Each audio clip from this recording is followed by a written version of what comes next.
they market to people in the way that make, garbage promises, really. Let's just call it what it is. And they don't actually help people create long-term change and permanent health and deep health, which is a term we've been batting around a little bit. So for someone out there who said, I've tried everything and nothing works, what would you say is going on? I mean, it's super reductionist, but it's consistency. I think is every single time I see that, I hear somebody say, I've tried everything and nothing worked. It's like, how long did you try it for? Yeah. And how many things did you change at once? Right. So, I mean, what do you think? Is that? Yeah, I think consistency hits the nails in the head. But the thing to think about here is, why can't you stay consistent? What is it you're trying to do? So, did you try tying yourself to a tree every day and being like force-fed broccoli? Like you can wiring your mouth shut. You could try that one. Yeah. Because we know that, it's absurdly reductionist and it's disempowering and almost in a sense say like eat less, move more. Well, thank you, Captain Obvious. You have really blown my mind, right? Right. So why do we even want to try to just reduce it to that? Eat less, move more, dummy. And why is it incomplete? I think people just like simplistic things. I mean, we're always trying to make stuff black and white, aren't we? It's like choice A or choice B. And so that's comfortable. And I think you see this reflected in a lot of fitness marketing too, is it's a very straightforward promise. It's a very straightforward plan that you're supposed to follow. It just doesn't mean it's possible to do it. Yeah. And I think there's a lot of confusion there because it really often isn't the diet that gets blamed or the program that gets blamed. You pay $3,000 a month for some amazing coach. And at the end, you don't get the results. You don't blame the coach, you blame yourself because it's obviously your fault. Right. And I think that's where things are tricky. Yeah. Yeah. There's a lot of gaslighting, I think, that takes place in the fitness industry, and like coaches absolving themselves of responsibility by basically gaslighting their clients. Well, I told you what to do and you didn't do it. Right. That isn't coaching. Right. I mean, it has been for a very long time. And I think this is why we're here, right? Is because we want this to change. We want to see people moving towards a more client-centered coaching model. Yeah, something where they're actually feeling empowered. I mean, and when I say that isn't coaching, I mean, I guess you could say it is coaching, but we'd probably put it in very sarcastic air quotes. I'm not sure how to make air quotes sarcastic. Do you have to put a face on it? Do you just do sideways air quotes? Like, oh, yeah. Sideways air quotes are sarcastic? I don't know. Maybe just slightly inclined. Yeah. So that looked inappropriate. It did. Well, that only took 4 minutes. Well, there's a lot of things that we call coaching that really aren't. And actually, speaking of inappropriate, there's a lot of sort of inappropriate behavior in the coaching sphere. And you've probably experienced this. Yeah, I had a lot of issues. And even before I was running a gym, I saw a lot of issues with male coaches, particularly, I hate to point fingers, but male coaches using their position to generate, dates and relationships in our sideways air quotes again. And I just was so appalled at that when I saw it, because I think for me, I very innocently and not self-righteously, what's the word? Like, you can be self-righteous in this case. Go ahead. No, it's not that word. That's altruistic. That's the word I wanted. Yeah. Like this altruistic entry I had into coaching and what I was trying to do. And then finding out that was not the case for a lot of my male colleagues. I hate to say that. I'm was not really eye-opening. That's like terrible, like, because that I'm an advocate for positive masculinity. Like I don't want to tear down masculinity altogether, but like behavior like that makes us as men look bad. And it's like, you don't have, like, why do you have to be so unprofessional? Like I remember, having a client and she's like, yeah, I was trying to get ready for like a bikini competition or whatever. And I know females do this because like, wow, if I get ready for a competition, do a photo shoot, look super amazing in these photos, like maybe I'll love myself and my body or something. Yeah. And this coach is getting her to take her progress pics, which is usually in like your competition bikini or something like that, and then was sending her inappropriate messages about how he was thinking or feeling about her, and that is pretty shocking. Like it's also incredibly common. Unfortunately, it's not everybody. I knew great coaches who were men who really didn't cross that line, but the number of ones where there was either a conversation that had to be had or at least observed issues where things were brought to me as a manager. It was really, it was shocking at first and then just disappointing over time. But I would still say on the whole, somebody who really genuinely wants to coach, and this stuff doesn't cross their mind. I should probably not tell stories like this, but I had one trainer who hired his girlfriend to run sessions with him in the gym. And so I was sitting in my office kind of observing things because I had this like big fishbowl office and I could see what's going on. And I kind of looked at my assistant. I was like, hey, who's that with, Bob, because I'm not going to use the real name. Who's that with Bob? And she was like, oh, I've been meaning to tell you about this, but he's been using his girlfriend on sessions with clients, which is like a complete HIPAA violation, first and foremost, right? Like, and, you know, secondarily, like, what is he telling this girl that she's actually doing here, and that she's employed by the gym that I was working for as well? And so it was like some stunning stuff that I saw. And then this is not to say that all coaches are bad. And he was a knowledgeable coach. That wasn't the problem. It was just this lack of boundaries that we were seeing. Really consistently in this sphere. And I think this goes back to something you and I are trying to work on, which is this elevating the bar of standards for professionalism in coaching and for expertise in coaching and things like that. Absolutely. You know? And for those tuning in, like, I'd be curious to know if you've had an experience hiring a coach, whether it was positive or negative, you know, because I also, you know, I've had, of course, being male, I've had mostly male coaches, although I've had 2 female coaches, and both of them were fantastic. One of them you're well acquainted with. She's, we might be fans slightly of KSD. Because she's just a legendary coach. And I learned a ton from her. But there, you know, there's something to be said for setting professional boundaries and making it incredibly clear. You know, in my social media content, I haven't done it so much lately because I try not to post pictures of my son on social media, but I very often want to post about like the relationship that I'm in, the marriage that I'm in, to make it abundantly clear to anybody so there's no doubt that I'm in a very committed relationship, and that is not a boundary that I will ever cross. Because, and so I think it's important because we do see a blurring of like personal and professional life in the age of social media. For sure. That's a really good point, actually, because I don't know that it's always considered that way, but it is definitely you have to be this whole picture, right? It's not just about your coaching. It's about, you know, how perfect you look and how perfect you eat and how perfect your family is, and all of these things, which make you the perfect person to help someone. Right. Yeah. It kind of sucks in a sense that we have to, or there's the sense of we have to try to live up to this impossible ideal on the coaching side of things, that we have to be absolutely perfect and flawless. And if we're not, like, somehow something's wrong with us, you know, but it also sets up clients for major problems, because like, I'm hiring you because you look phenomenal. Never mind, some of it's just because of genetics. I don't want to say it's all genetics or anything like that, but a lot of people who don't struggle with, let's say, their weight, for example, they look the way they do in spite of what they're doing. Like, yeah. And so the person that's never, for example, the person that's never struggled with weight loss is going to have a hard time relating to somebody who wants to lose weight. That's not to say you can't be a good coach, but I mean, like, I know the struggle inside and out, quite literally, because I used to carry a lot of extra fat on my body that I no longer carry around. Yeah, and it doesn't mean you can't gain those skills, right? And there's a ton to be said for personal experience within whatever, you know, sphere you're trying to coach in. But also, like, I don't think you have to have that experience, but you have to have that self-awareness that you didn't have it, and that you've gone and sought out the skills to help people anyway. Yeah, because I will say, like, I've learned a ton from the clients that I've worked with. So not like, it's very interesting how, in the same way that like children can be a bit of a mirror, clients can be a little bit that as well. I learn a lot from every client that I work with. Like, my coaching continually improves because they kind of reflect something back to me, and they go, oh, I need to communicate that differently. Yeah. So I always, and again, not to be reductionist, but I always look at it as like each person is a different puzzle. And I always go into it trying to think like, okay, don't make assumptions here, because this is a unique puzzle in front of you. Like, really, you have to continuously refocus yourself on really listening and really paying attention to what the person is telling you, not just going, oh, okay, I've heard that before, so I know what to do. And I think that's another skill that is something to be looking for in coaches. And I know we talked about this a couple of weeks ago when we were on these things you should look for in coaches. But I think when it comes back around, you know, we started this topic today because we'd both been talking with Elizabeth, who's getting married in a week and a half, and so is a little bit busy, and that's why she's not here today. Yes, we're missing one of our key panelists in this discussion.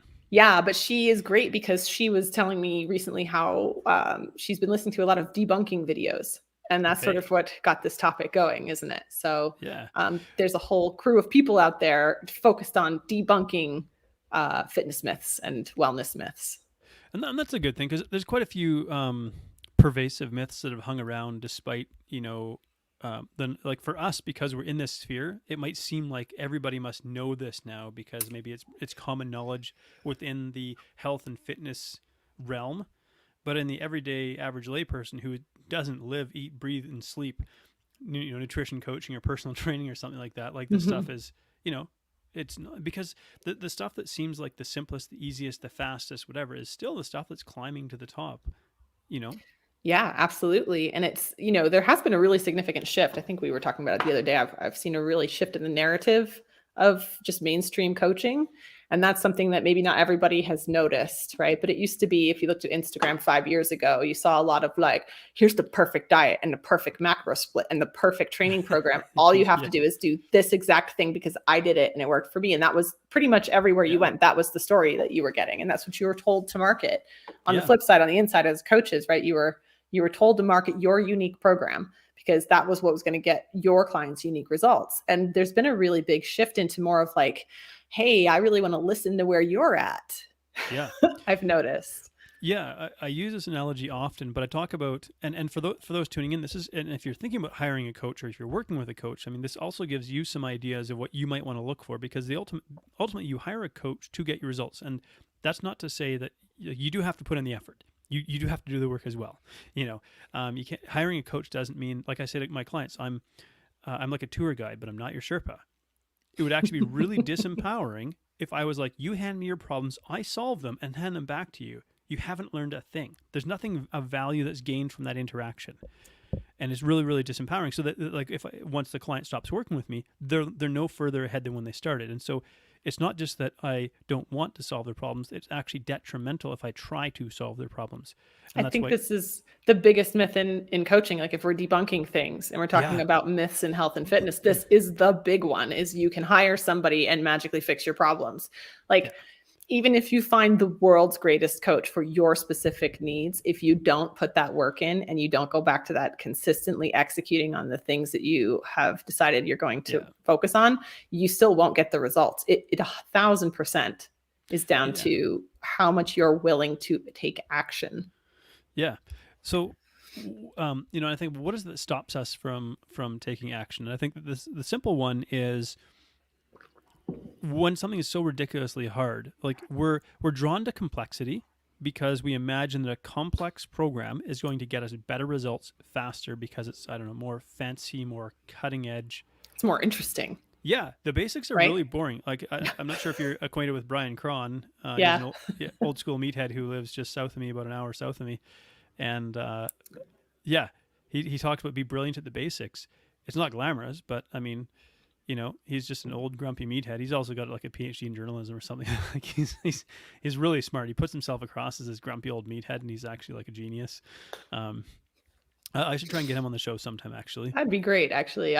Because there was a gym really close to us in LA where this guy was literally, his whole foundation, I wish I could remember the name of this place, but he was basically like, you're going to be bored with my programming. And I'm not making any excuses for it, because if you're excited about this every time you come in, we're not focusing on improving the basics, and it was it was 4 lifts. Like you did the 4 foundational lifts, and that was where you stopped, and you worked on them until they were flawless. But we live in a world that feeds us constant novelty. We have access to novelty 24/7. So then how do we counter that? Because for our clients, like, they're going to have a desire for some degree of novelty. So how do you bring some novelty into it to keep the client engaged with the process? Yeah, it's a good question. I mean, I think it's just different for everybody too, right? And again, like, it's reductionist. We want to make it black and white. It's like, oh, it's 100% boring, or it's 100% variety, right? And we're doing CrossFit every day, and it's just totally freaking random. And to be fair, having worked in the CrossFit world long enough, not all programming is totally random in CrossFit anymore. And there was a period where that may have been true, but there's also some really excellent coaches programming. And so it's like, it's so hard to create a one size fits all thing. And I think that's myth number 2, is that you can take a one size fits all program, do it, and get the same results as any other person doing it. You're not the same person. You're a unique puzzle. So, it's like clothes shopping. Yeah. Well, especially if you're a female, like, you go into the same shop, you can get 2 pairs of the exact same size pants, and they don't fit the same, so if you expect your health and your fitness to function better than the fashion industry, I think there's a red flag. when it comes to the novelty piece, and here's my thinking on it. Like I explained to my clients, I said, when there's a bigger reason why we're doing this, like, or maybe like a deeper reason, and it sounds cliche to say, you know, the whole Simon Sinek, find your why. I call it your emotionally compelling reason. But when you have a bigger reason why you're doing this, it gives meaning to the small actions that are not very exciting. Because now that action is not just something you have to do because your coach told you to do it or something like that. You're now doing this because it's connected to a bigger goal that you hold. You know, whatever it is. For me, it's wanting to not be a sideline dad. I say that all the time. I want to be able to run on the floor with my kid. I do not want to be a sideline dad. I don't want to be like, sorry, kid, I can't get on the floor and play with you because I can't get up. So, you know, I did an interview not so long ago, and it just got published recently, and it's a little bit clickbaity because she used you know, I was nearly murdered about 10 years ago, and you know, and that story's come out, and I've talked about it a number of different times in a number of different ways because people, they're obviously really curious about it and the whole emotional and mental health journey I went on to sort of recover from going through an experience like that. But at the end of it, she gives this little synopsis, unbeknownst to me, like it's, you know, post-production synopsis, and she said, you know, Coach John is still an addict. And I was like, then that was an interesting statement to make, actually. And I'm not entirely in disagreement with it, but what she was picking up on is certain, like, she's a hypnotherapist and NLP practitioner. So she's listening to my language and my intonation and my pacing and things like that, little details that not very many people listen to. And she's trying to shine a light on the fact that when it came to speaking about food and specific types of food and things like that, that my intonation changed and all of this. So there's some sort of, you know, subconscious thing. Yeah. Yeah. And so what I would say to that is, yeah, you know what, there's actually still some things in my brain, like I'm very conscious of it. There's still urges and impulses in my brain. So some people would like say, look at my journey and go like, look at where you're at. You know, you've lost over 100 pounds and so on. It must be all like perfect. And I'm like, no, there's still that potential that lies in my brain because it was cultivated and there's a lot of like sort of deep emotion connected to it. And I think why I'm sharing that is because, again, we go to this idea that like the trainers or coaches are perfect or flawless or, you know, somehow are on easy street and have it all figured out. And it's like, what I've figured out is a system that works for me that helps me to kind of maintain where I'm at without kind of going nuts. And I think that's what is so interesting about how you coach as well, is that you don't then take that system and tell everybody else that it's the perfect system for them. You recognize that actually this is a very unique system you've tailored to yourself. And instead of teaching that, you're teaching the tools to build the system. Yeah. Right. So we start with fundamental principles because I say, look, our biology hasn't changed for millennia. It's more or less the same thing. We're not really that well wired to live in the 21st century. We have a world that, if we were trying to make a world that made people fat and obese and sedentary, we did it. We've nailed it. You know, in the Western world in particular, we've solved world hunger. We're swimming in like cheap, meaningless calories, essentially. And so, but the principles are relatively simple. Regular activity practice, whatever that might look like for you, whether it's hiking, weightlifting, powerlifting, running, you know, that kind of thing. Nutrient-dense food most of the time, which is probably going to involve vegetables, quality sources of protein, you know, like it's really not glamorous. Hydration, sleep, stress management. But now you take these high-level principles and you go, how do I make that work for you in your unique circumstances? And that's where the art of coaching comes in. Absolutely.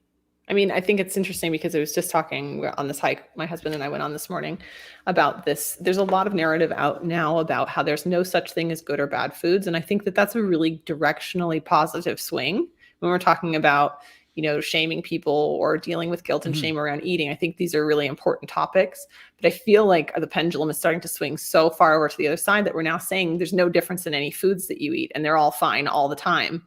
And I was noticing that trend because I know I'm too old to be on TikTok, but I am. And I've been noticing I listen to a lot of registered dietitians who are doing really great things. And I'm having, you know, hopefully a few of them on to my podcast in the future. But some of the other ones that I've been kind of coming up, because you know how the algorithm works. Once you click on one, you get more of the same. And so it's really interesting how all of a sudden the narrative is, no, you can eat whatever you want, whenever you want, because it's fine. And I thought, wait a second. Yeah. I think we've lost the plot here too, because objective truth says there are some foods that are better for your health than others. And where that line lies for you is completely not arbitrary, but it's like, it's moving. It's a moving target based on your age, your activity level, your environment, what's available to you. You know, it doesn't mean there's a one size fits all version of good food versus bad food, but there are definitely better choices and less good choices for your health. And I think we need to not lose sight of that in today's narrative. Well, I feel like we've kind of infantilized it. Yeah. In other, like we've really, I can't think of a better word. Essentially, we've dumbed it down to, you know, like when you have an influencer eating an entire cake on like Instagram Live and suggesting that this is body positivity. And I'm like, no, that is not. Just because, like, look, cocaine feels good. It also destroys your brain. Totally. I love that. So if something feels good, that is not a guarantee that it is good for your health. And you're right, we lost the plot. Why did we become afraid to go, hang on a sec, you know, eating a 6-pack of donuts every day is probably going to give me a greater shot at landing diabetes than if I, you know, I ate mostly whole foods and starchy carbohydrates with, you know, a good fiber content and so on. Right. So somewhere in the mix, because we are, I think, a little bit, I believe digital media has kind of got us hooked on the dopamine drip. Yeah. And so, again, whole foods is not super glamorous in one sense. Eating vegetables, that's not that novel. I'm like, revolutionary headline, you know, that's Eat never some been vegetables, right? Totally. right. You know, eating vegetables every day will improve your longevity. Ta-da. Wow. Thanks, Captain Obvious. You know, again, that one's, you know, it's been around for so long. It's really not very exciting. At least I would say one of the ways I try to bring some novelty in is I have like 30 different spice blends. And that's where I get some of my flavor novelty. But to swing back to the sort of health at every size, every food is okay. If it makes you feel good, it's okay. And it's like, well, no, that's not really true. I tend to adopt a lower carbohydrate approach. I'm not keto, but generally speaking, I consume lower carbohydrate. I think because I've been obese, I have a greater aptitude, not the right word, but I mean, it seems easier for me to store carbohydrates as fat.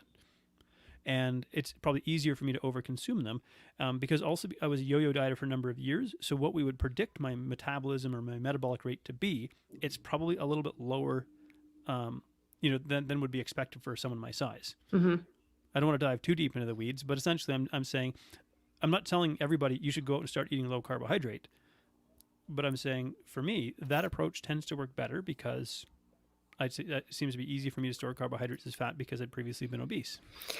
Let's dig in here, though. I think this is a great one because I think this is part of one of the second greatest myths in health and wellness is that carbohydrates are the enemy. Yeah. Right. And again, it's like this is such a massive spectrum when we start talking about carbohydrates. We talk about metabolism and adaptive metabolism after fat loss. And we talk about, you know, reduced metabolic rate and these high level things that, you know, are out there on the internet for everybody to consume with a very like fundamental knowledge of what a metabolism actually is in the first place. Right. So again, you know, in talking about getting a better general understanding of how your physiology works, I think is super critical because how can you make good decisions about what content to consume, what content is right for you versus wrong, if you fundamentally don't understand what's going on?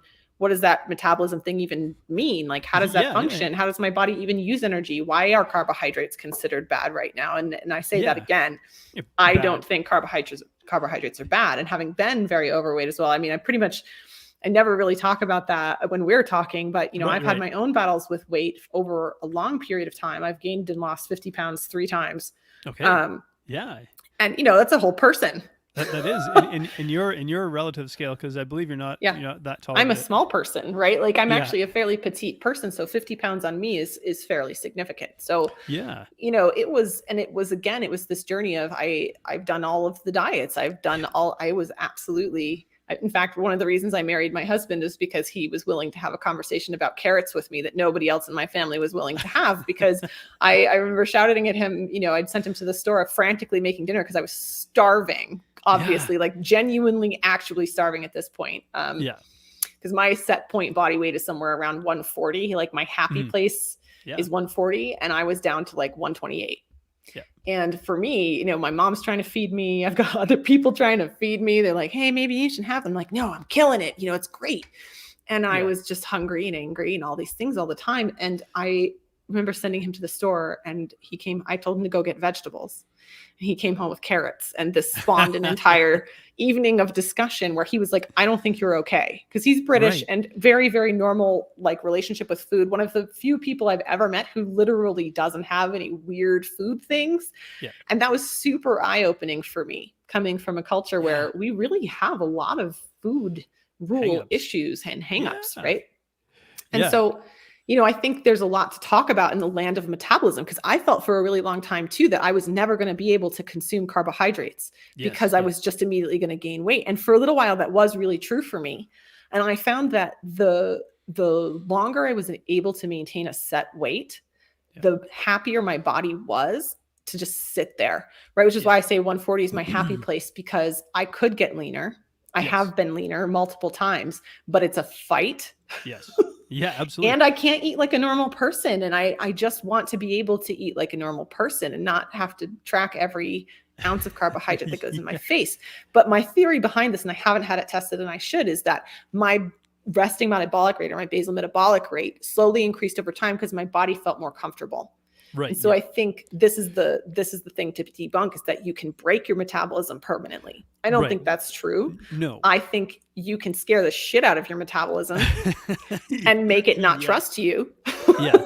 And it's a relationship, you got to build that back. Absolutely. And I should clarify when I say low carbohydrate, because I imagine if you were to look at, I don't know, my carbohydrate consumption 100 years ago, it wouldn't be considered low carbohydrate. Right. It would probably be considered normal. But because we're awash in like junk carbohydrates, because they're so easy to grow and are sort of this massive industrial agricultural complex that we have, which is a whole nother kettle of fish.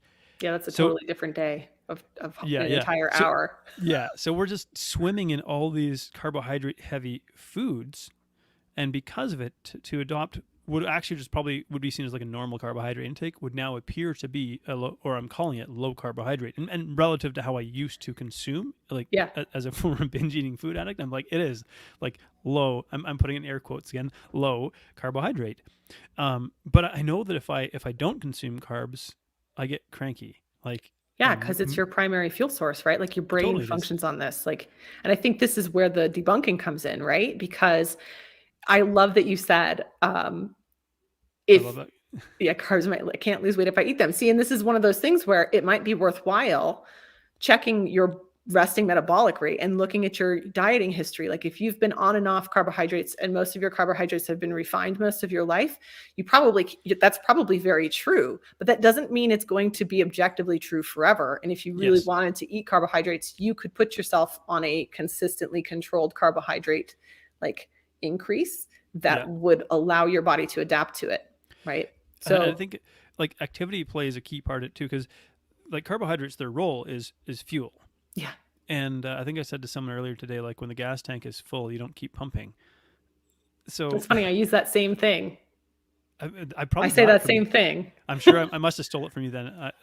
I just think great minds think alike. I don't think there is any theft involved. I think it's just this idea that, I think like you say, low carbohydrate versus what? Versus your activity level. Yeah. Because like my training is pretty low key right now. Yeah. I'm actually primarily doing conditioning work, which does require, like, if I was trying to do sprints on my bike without carbohydrates, I'm just in a world of misery. Mm-hmm. And so I'll have like a tablespoon of honey, like probably 10 minutes before I hop on my bike. Specifically because I'm like, I want these carbohydrates and I want them now, and I want them in my muscles, because I'm going to go for a pretty hard ride, because I go back to my compelling reason, because I want to be able to run after my kid. So I'm like, I got to get my conditioning up. So if I couldn't do that without carbohydrates. Well, and I don't think anybody can. And there's plenty of research out showing endurance athletes in a very low carbohydrate diet are not great for performance results. No, I think not head to head. But if we understand, like what we forget is, of course, most people are living quite a sedentary lifestyle. So they're really not creating a lot of demand for carbohydrate fuel, because fat is kind of like diesel. It's this idling fuel. It's this low energy, low movement. You're not putting a lot of demand on your engine. It just kind of hums along in the background. Mm-hmm. When you want high demand, when you're going to start to move, like carbohydrate. You put the Chevron with tech run in, right? Right. You want some octane in there. You want gasoline, because that's going to, it's the same thing. You wouldn't put like a race car engine in a freight hauler truck, and you wouldn't put a diesel engine in a race car. They're just two different ways. And that's how I look at like fat and carbohydrate, really. And so when I want to go fast and I want to like train hard, I want fuel that I can actually burn. Because here's another myth, like fat burning workouts. Oh. What's the point? Because it's what, at most, probably 60 minutes of but it's not even 60 minutes of continued. This idea that I have to burn fat during a workout, that's a myth. Yeah.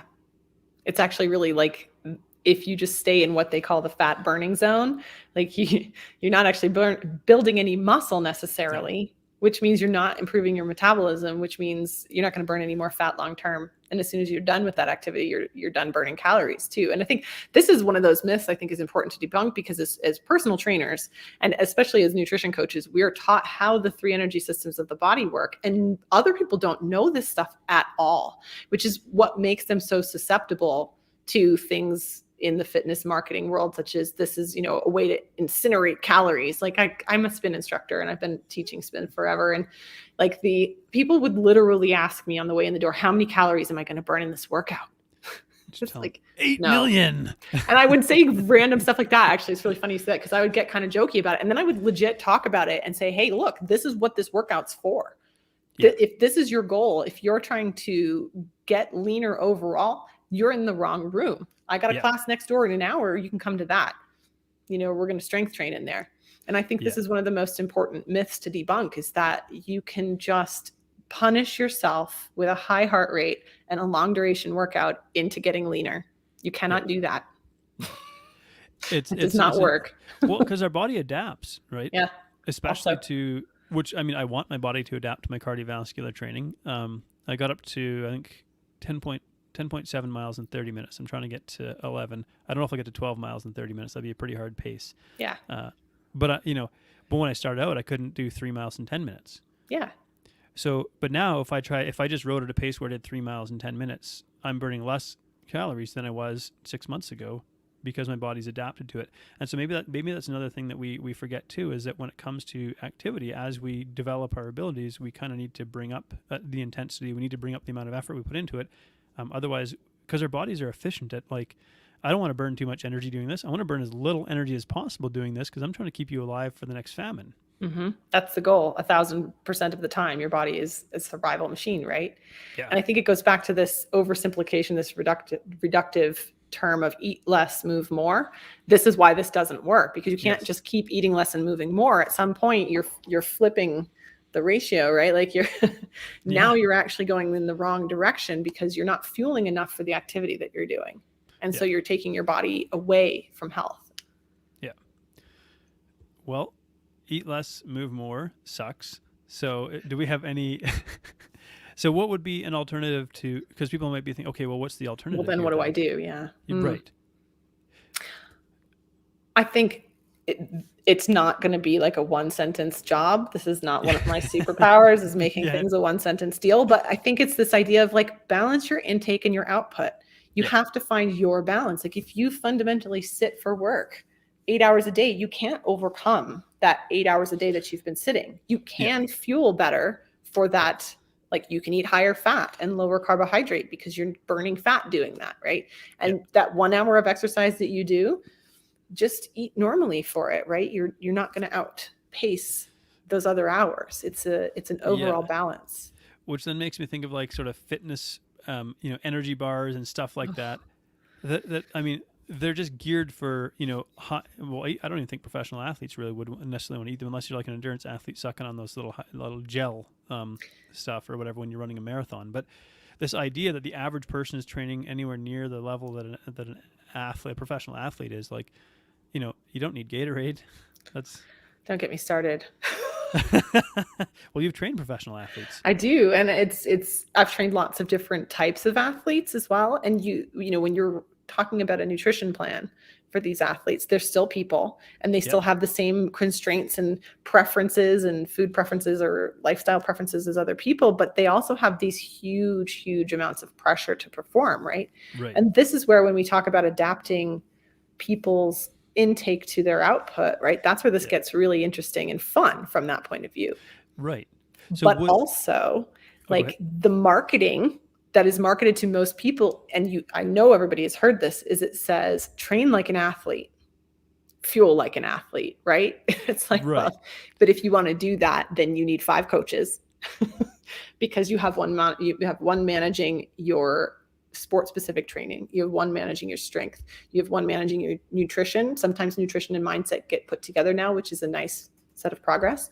You usually have a soft tissue specialist who's making sure that after training as hard as you do, your muscles are in good condition. And that means massage, that means PT, that means mobility work. They're spending equal time on their mobility and muscle tissue quality as they're spending on their actual workouts. Right, because I think people have this myth that they just go in there because of the hustle and grind culture. Yeah. Rich Piana, for example, he's an extreme example, right? But of like just going to the gym and lift, 8-hour arm workout. Yeah, but that's obviously he's no longer with us. But and he was a flawed individual who was probably bullied as a kid and was like, I'm going to get so big that no one's going to pick on me again. Right. But that sort of thing got idealized, like that somehow this is desirable or something like that. No one's going to spend 8 hours in a gym training biceps. I tried. Did you? I mean, one of the biggest reasons I got a job in a gym was because I could spend all day there. Fair and enough. I think this is it goes back to the fitness and wellness culture that more is better always. And if you're not getting the results that you want, it's because you're not working hard enough. Hard work is obviously the answer. And I think that's another myth, is that it's not always work harder. We need a debunk bell or something. A debunk air horn. Just train harder. Because I tried that. Yeah. And I just about brought myself to the verge of a nervous breakdown. Because I was sleeping. Because now I'm like running out of time to sleep and trying to get sleep after trying to power lift for 2 hours a day. On top of like 14 hours of work running a business, trying to have a little bit of time with my wife without like wanting to bite her head off because I was so cranky and miserable, running ridiculous stimulants to try to continue to function. Like you can only push so hard before. And for so long. Yeah. I had to take 6 months off the gym. Yeah, I had 2 years off because I had to have 2 surgeries to work on all of the overtraining that and mine was my job, right? Like I knew at the time when I was doing it, and people would say to me all the time, like, how do you do it? How do you teach all these classes a week? And I was super brutally honest. I was like, I shouldn't be doing this. This is costing me, and here's what it's costing me. And here's what's a better plan. I really hated being in a position where people were glorifying my overtraining. I found it really uncomfortable. Because of the fact that it was like, that's the job. And I think a lot of fitness professionals are in this position where the price of success is the health of your body, which is super ironic. It's super ironic because they're the people you're going to for guidance, but they're overworked and they're underpaid and stressed out. And, nobody thinks personal training is cheap. I'm not saying that they're underpaid from the point of view of the hourly rate that's charged. I'm saying the percentage that they're getting if they're working in a gym is low. Yep. And they're working 12, 14-hour days with, 12, 14 clients, like as a minimum load, which is a lot. Yeah. So when do they have time for themselves? Monday night, I think I did with a couple, Jonathan and Charlotte are their names, and they're from the UK and living in Thailand now. Both of them have their own story where they basically, they were in the fitness industry and they trained themselves into the ground, like trying to have this visibly enviable physique because apparently that's what makes you a good trainer, is looking good, having the Instagram ready body. And they were both like miserable, and they said, I think they worked in the same facility, and they were basically they weren't in a relationship at this point, but they were basically like at each other's throats because they were so cranky because of how they were thrashing their bodies to try and look a certain way. And so how do we talk about, and this is the whole pendulum swing thing, how do we talk about like a healthy body without sort of glorifying obesity and without glorifying the extremes, like saying obesity is okay, which you're going to have a hard time convincing me that I was metabolically healthy when I was obese. Yeah, me too. Or when I was super lean, I want to say too. I mean, because I ended up on thyroid medication because I was so chronically underfueled and overtrained that my thyroid took a dump. And so, it's like neither end of these spectrums is where we should be spending our time, trying to achieve more of. And I think this is the backswing we see in health and fitness right now. And health at every size is an important movement. I'm not saying that it should be. I'm not saying it shouldn't exist. Right. But we need to be able to have the honest conversation where we say, let's bring it a little bit closer to the middle again. Mm-hmm. where eating a piece of cake shouldn't make you feel ashamed or guilty. We shouldn't necessarily shame you for where you're presently at in your health journey if you've become obese. But on the same token, we shouldn't be enabling you, in a sense, or encouraging you to remain in that state, because I'm inclined to think you're gonna be hard pressed to find someone in their 50s who's obese who's championing health at every size. Yeah, that's a really good point. Because now we're talking about your fatty liver. The if you haven't had a heart attack, you probably are on the way. If you haven't developed yet type 2 diet, you're probably on the way. Like, there's all these metabolic issues, and they're not glamorous to talk about. So nobody's marketing this stuff. It's, Yeah, never mind the orthopedic issues, because there's just only so much structurally that you're designed to take. I mean, every time you move, it's a wear cycle on your joints, right? And, we are not infinitely made to function forever. And so you've got to be kind to your meat machine.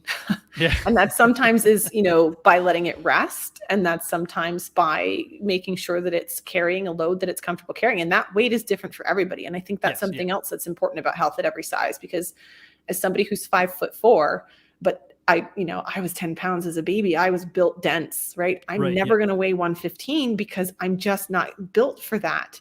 Yep. And trying to get there almost killed me. So, it's like there's a certain amount of acceptance of this is how I'm made. And I think that's where health at every size is important. This is how I'm made, right? And I have really short, little tiny legs, and I don't run very fast, but boy, can I out squat most people. So that's what I'm going to work on. And loving yourself in those places is what's important, instead of, saying like, no matter what I do, I'm awesome. I don't think that's a healthy place to be for anyone. Yeah. That's almost like born of the, everyone gets a ribbon sort of thing. Yeah. Because you've lived in Europe. I've lived in Europe, and I can tell you, I lived in Italy, and these kids were like hyper competitive. If you tried to hand them a participation ribbon, they'd basically use it for toilet paper or spit on it. That's how they felt about it, because they're like, they hated losing, but they would hate you more if you tried to hand them a participation ribbon, because they knew I didn't do anything to get this. I wanted to get that first place ribbon, and that's what I'm after. I'm not after a participation ribbon. So it's kind of like this cultural difference. What happened over here, where, I mean, again, I guess we want to encourage people to participate, but it's like, no amount of positive thinking is going to turn me into a professional golfer. Right. And I think that's a really big challenge, right? Is where's the line there too? Because you want to encourage people, and you want them to have the confidence to try and to show up and to keep trying if they fall or fail or don't get a good result the first time or the second time. But there is a time also to say, this isn't for me. I'm not a marathon runner. What? I'm not. I tried. It was awful. Thought I was going to die. I trained really hard for it. I completed it, but I thought to myself, like, I don't want to do this. My body does not want to do this. Yeah. Other people finished and then like went and had a party and went for a walk and did stuff. And I was like, I'm not standing up for the rest of the day. For the rest of the week. And I think that's where the sweet spot lies, because I lived in France and the Czech Republic, and I would say neither of those cultures are highly competitive the way Italy is. And so it was very much the opposite. The French were like, I don't care about your competition. Right. Whatever. And the Czechs too, they were like, no, whatever, you do whatever you want. Yeah, that's great. And bye.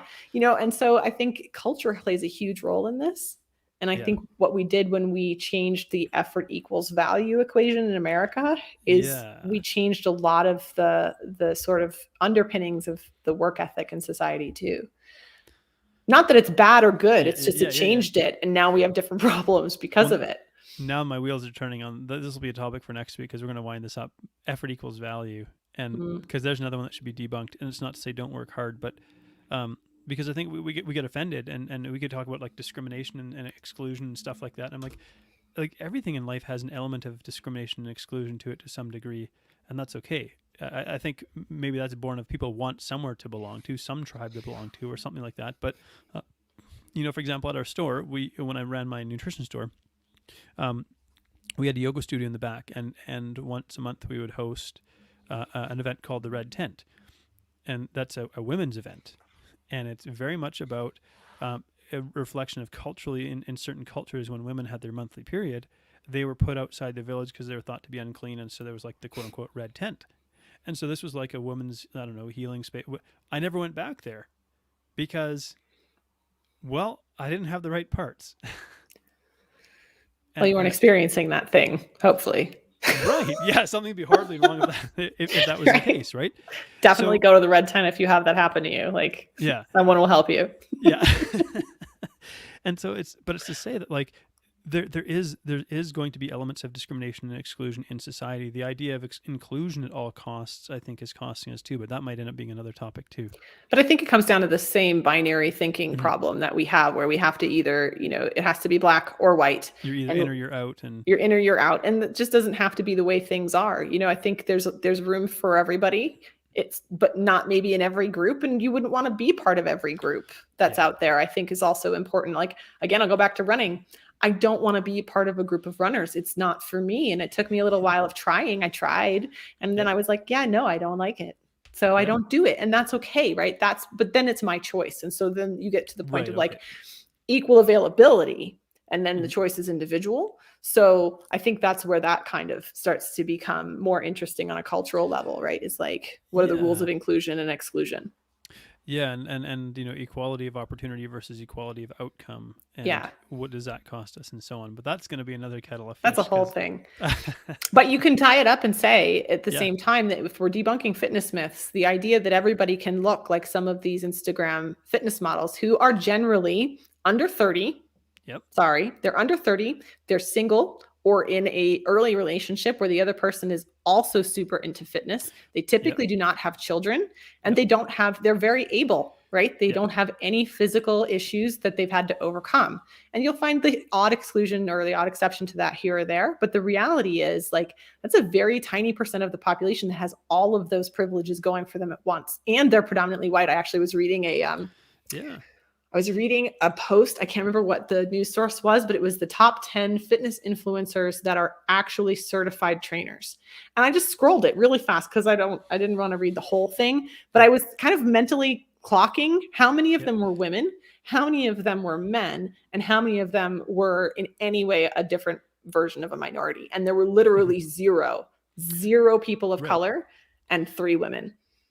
Now, could we maybe the male female gap, but could we put that down to, I mean, I don't know what percentage of North America still is white. Are we 50%, 40%, 60%? I don't know what the numbers are. I actually don't know, but it comes around to the same question of, equality of opportunity versus equality of outcome. And I think, again, if you're a person of color in any country and the only models that you see are people that don't fit you, then it's hard to, it's unachievable. Yeah. Fair enough.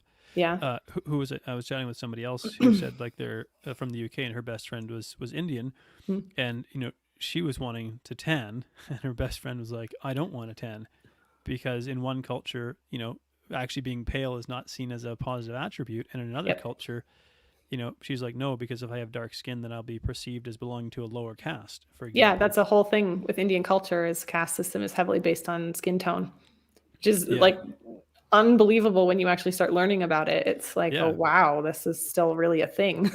Yeah. Whereas like I'm like, I can't, this is about as dark as I get. Like it's just no getting it around. And I'm like, Canadian, red and white. Like, well, and you're Irish, right? At base. So I mean, they never see the sun. Yeah, there's no hope for me. And it's like I actually would like to get a little bit of melanin in my skin. It's just not happening. But maybe we'll have to have a topic another time around like privilege and this sort of stuff, because I think these are because I think we can have a really balanced discussion here, because what we see in the media around these discussions is usually very inflammatory rhetoric and very extremist rhetoric, and I believe there's a balance to be struck in this conversation. In other words, and I think you and I realize this, it's almost the pendulum swung so far that it feels like having white skin is being demonized, when in fact it's like it just maybe shouldn't be glorified. Maybe it should just be normal. I don't know what the word is, So where do we find that middle ground where it's like, we don't demonize someone, like, for example, I didn't ask to be born a white male. I mean, cool. It's what I am. Lucky you. Yeah. Yeah. There is some luck. I didn't ask to be born a short female. Yeah. Here I am. I mean, I think it's the same. issue of, and I use this pendulum swing analogy all the time because it's like a writing reflex within whatever behavior pattern you see, and I talk about this a lot with binge eating. The harder you restrict your food, the bigger the binge on the other side is going to be. And I think this is what you see is an equalization happening in society of things have been swung so far to one side for so long that the equalization is an equally heavy swing, and not necessarily where everybody wants to end up, but it's a part of the process of trying to slow that pendulum down. So we kind of have to like wrestle with it, grapple with it, come to terms with some ugly sort of realities, some uncomfortable realities, and kind of make peace with it. And I think that's probably a good place to wind her down, because we're getting into some other topics that I think would be really interesting to unpack. But really, so people who have tried everything and nothing works. I think the key takeaway how do we sum it up? Well, you haven't found what works for you. You've been trying what works for other people, and you haven't found a sustainable way of life. A way of living that balances, like, I enjoy it. I also incorporate the elements of healthy lifestyle without it feeling like, an overwhelming amount of effort every day. Mm-hmm. And I think it's this idea of sustainability, right? Because the first thing what we talked about was how consistently can you do that change? And I think that's the key. Is like, if you only end up drinking 1 extra glass of water a day for the next 6 months, that's a lot of water over the course of 6 months that you consumed that you wouldn't have otherwise consumed. And you don't have to do it all at once. I think that's the other myth, is that in order to stop the uncomfortable feeling that's happening up here, you have to swing all the way back over here to fix it. And actually you're generating that same sweeping momentum problem where it's really hard to get off the ride. And so, sustainable change is something you and I both talk a lot about in our coaching practices individually. And how you take action on that is really what you're looking for. And we talked about coaching too. Who are you looking for as a coach? Somebody who tells you these are the 7 things you have to do, and if you don't do them, you're fired. Or somebody like John and I who might say, okay, here's the kind of 5 or 7 things that you need to work towards. What do you want to work on first? Yeah. So becoming your own best advocate for your health. If you want to be healthy, you're going to have to be the first and best advocate. And a coach will be a great advocate for you. A good coach will be a great advocate for you, but they're not going to do the work for you. Yeah. You have to be willing to put in the work, but a coach will help you to make sure that you're maximizing the effort you're putting in, so you're not just wasting effort on meaningless things that are leading to a dead end. So we get the best bang for buck for the energy we put into this process. For sure. And I think part of the bang for that not bunk. Sorry. The bang for that buck is educating yourself about how your body actually works. Like, go find some actual literature on how your organs function, how your digestive system functions, what kind of energy does your body use. Like, if you're unhappy with something about the way your body is functioning, like, you wouldn't just open the hood of your car and start ripping out wires, right? Like, you take it to a mechanic, or you go read the manual, or maybe you watch a YouTube video. But it's like, there aren't a bunch of really poorly created YouTube videos about mechanicking on your car, right? It's like, nobody's going to be like, hey, rip all the wires out, just do that, and then everything will be awesome. That doesn't happen. And so you've got to be careful of your sources too.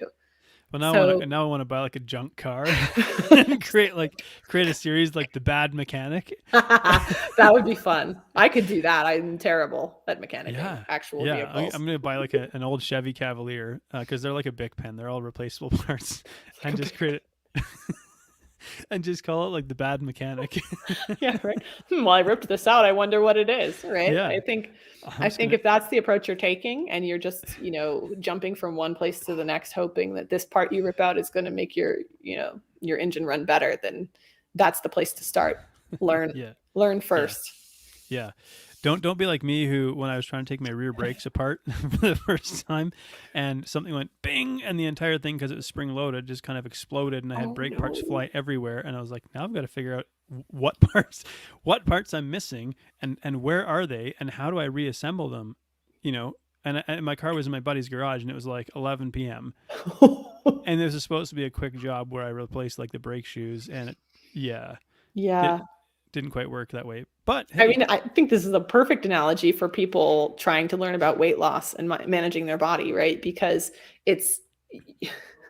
It's exactly what happens, isn't it? It's like, oh, something's really wrong. I'll just fix it. I'll just go get this thing and I'll fix it. And then all of a sudden, all the parts are everywhere and you don't know where to start to clean it up. And if that's how you're feeling about it, then that's okay, right? You tried something, so yay, but don't stop and don't think that it can't work for you. You just need the manual.